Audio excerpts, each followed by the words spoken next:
Now, the next point that we are going to discuss is properties of the digital cash system.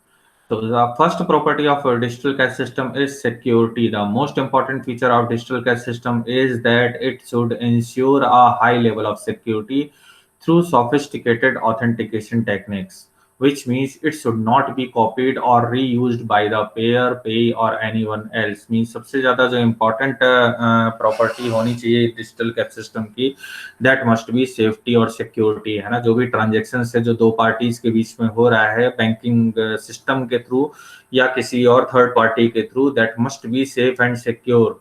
ठीक है, otherwise फिर हम कह सकते हैं कि हमारे लिए फिर हार्ड कैश पर रिलाई करना ज्यादा बेटर है। ठीक है, so the most important feature of the digital cash system is to ensure the high level security through the sophisticated authentication techniques।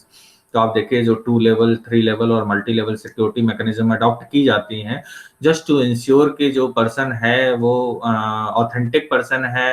ठीक है, उसकी आइडेंटिटी चेक की जाएगी, है ना। आप एक सर्टेन लॉगिन और पासवर्ड के थ्रू आप लॉगिन करेंगे सिस्टम में, उसके बाद कैपेचे और आप देखिए तो एसएमएस भी भेजा जाएगा, आपको ओटीपी भी उसमें डालना पड़ेगा। तो ये सब क्या है, मल्टी लेयर सिक्योरिटी मैकेनिज्म है जस्ट टू वेरीफाई दैट जो कस्टमर है वो ऑथेंटिक है या नहीं। उसकी ऑथेंटिसिटी को चेक करने के लिए हम क्या करते हैं, ये सेफ्टी मैकेनिज्म डिवाइस करते हैं while dealing with the digital cash. So which means it should not be copied और रीयूज्ड बाय द पेयर। इसलिए करते हैं कि जिससे ये किसी मतलब कह सकते हैं कोई फॉल्स ट्रांजेक्शन ना हो रहा हो, कोई मलिशियस ट्रांजेक्शन ना हो रहा है। इसको इंश्योर करने के लिए हम सिक्योरिटी सेफ्टी मेंटेन करते हैं डिजिटल कैश सिस्टम की। ठीक है, सेकंड पॉइंट इज एनोनिमिटी। ये पॉइंट एसोसिएटेड है आपका जनरली क्रिप्टो करेंसी के साथ। ठीक है, तो क्रिप्टो करेंसी का प्लस पॉइंट यही है एनोनिमिटी। बेसिकली क्या है कि जिसने पे किया है और जिसको पे किया है ये तो ट्रेस किया जा सकता है, लेकिन उसने कितने का ट्रांजैक्शन किया है ये किसी कह सकते हैं अथॉरिटी द्वारा ट्रेस नहीं किया जा सकता। ठीक है, तो इस वजह से कह सकते हैं ग्रे मार्केट की ये ग्रे मार्केट में सबसे ज्यादा यूज होने वाली करेंसी क्रिप्टो करेंसी है। ठीक है, क्योंकि कोई भी अथॉरिटी या कोई भी गवर्नमेंट चाहे कि किसी पर्टिकुलर पर्सन ने क्या ट्रांजैक्शन किया है उसको ट्रेस कर ले, वो पॉसिबल नहीं है। So it should be able to maintain the anonymity of a person, means the transaction carried out should not be traceable. So that is the property of this crypto currency basically. ठीक है, बाकी अगर आप credit card और debit card की बात करें तो वो ट्रेस या ट्रैक किया जा सकते हैं, उनको इवन ऑडिट भी किया जा सकता है। ठीक है, अथॉरिटीज द्वारा। तो वहां पर ये प्रॉपर्टी काम नहीं करेगी, that is not anonymous. Okay, next is portability. The use of such a system should be independent of the location. ठीक है, the transactions can be carried over computer networks and into storage devices and vice वर्सा।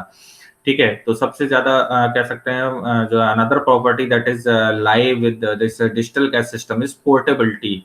ठीक है, जो कह सकते हैं independent of location, कहीं से भी आप ट्रांजेक्शन कर सकते हैं। ठीक है, आपका बैंक अकाउंट कहीं है और आप किसी दूसरे रिमोट प्लेस पर गए हैं तो वहां से भी आप जो है ट्रांजेक्शन कर सकते हैं। तो that is the plus point of using digital cash system कि it is portable. Okay, and the transaction can be carried over computer network और the into the storage devices and vice versa. तो कहीं से भी किसी भी place से आप इसको ट्रांजेक्शन कर सकते हैं। तो that is the plus point of this digital cash system.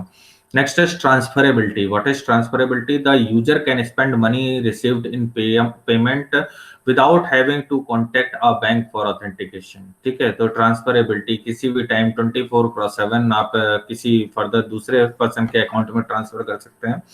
Even आप देखिए कि किसी दूसरे बैंक में भी आप ट्रांसफर कर सकते हैं। पहले इस समय बहुत ज्यादा कॉम्प्लेक्सिटी हुआ करती थी, लेकिन जब से डिजिटल कैश सिस्टम आपने अडॉप्ट किया है तो ट्रांसफरेबिलिटी, पोर्टेबिलिटी, सिक्योरिटी, सेफ्टी, ये सब पार्ट जो है ये सब कहीं ना कहीं इंप्रूव हुआ है। ठीक है, बैंक आपके लिए 24/7 इजिली एक्सेसिबल है। ठीक है, next is divisibility. It allows the digital cash to be sub divided into smaller denomination and the customer can choose to spend only a part of it. ये कह रहे हैं डिविजिबिलिटी इन टर्म्स ऑफ जैसे EMI वगैरह हम करते हैं कि हमने क्रेडिट कार्ड से कुछ हमें कह सकते हैं कि हमें कुछ बल्कि प्रोडक्ट परचेज करना है, वो हमने परचेज कर लिया। ठीक है, बाय यूजिंग डिजिटल कैश, और उसके बाद फिर फर्दर हम उसको पार्ट पेमेंट भी कर सकते हैं। फर्दर हम उसको सब डिवाइड करके और उस पर नॉमिनल इंटरेस्ट के साथ हम उसको पार्ट पेमेंट कर सकते हैं। तो that is the divisibility part that is applicable in this digital cash system. Okay, and the last point is user friendly. Means both the payer and pay should be able to use it with each, which would make it widely acceptable. User friendly, आप देखिए apps के आने के बाद से ज़्यादा user friendly हो गया है। उससे पहले जब आप नेट बैंकिंग का इस्तेमाल करते थे तो that was not so much user friendly. Okay, तो जब आपने ये एप्स का इस्तेमाल करने लगे हैं, और अभी मैं रिसेंटली देख रहा हूँ कि व्हाट्सएप बैंकिंग भी इस्तेमाल होने लगी। ठीक है, उसमें आप एटीएम लोकेटर या फर्दर जो भी आप मतलब ब्रांच लोकेटर वो सब भी आप इजिली सर्च कर सकते हैं।